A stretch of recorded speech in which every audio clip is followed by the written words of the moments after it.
Reed, you're insane. Thanks. I get to take a character that everybody knows at, a certain stage in his life, and I get to take him 20 years before. And what I really liked about Reed Richards was just his focused hyper-intelligence. I think whenever you're the smartest person in the room, that's a great asset to have. That's a lot of power. And yeah, he's not trying to be the cool kid, which is nice. I've played that character in movies where you're kind of the man. You got to worry about making jokes and make people feel good. And with Reed, all he wants to do is build this quantum gate. His parents don't really understand him. The only friend he really has is Ben. Ben helps him out, but when you're that intelligent, there's few people that can understand you.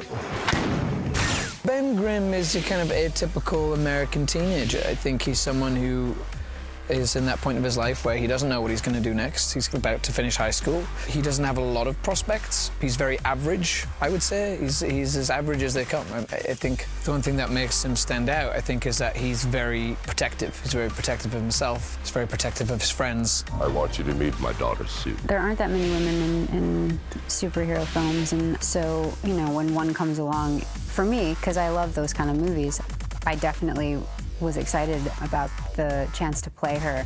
I was more excited about the chance to play her after hearing Josh's take on it, and I'm more interested in really grounded films that are super raw and dark. You locked the four of us away, but we're not the ones you should fear. We do it our way. What if we say no? Say yes. He doesn't take himself too seriously.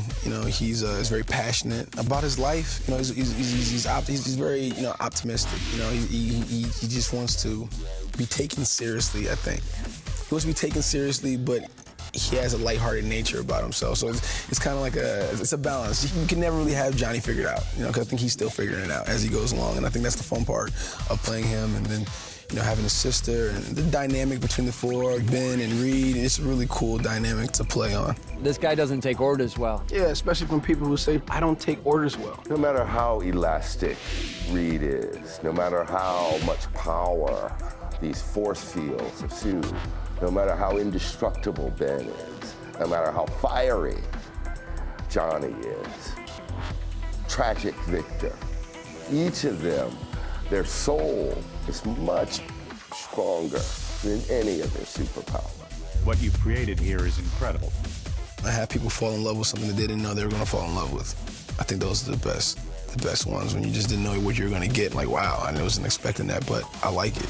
It really felt like an experience of four individuals, young people, all going through something crazy together and finding each other and coming together, and that was really the heart of the film. EP's movie coverage is brought to you by Nintendo, makers of Splatoon for the Wii U.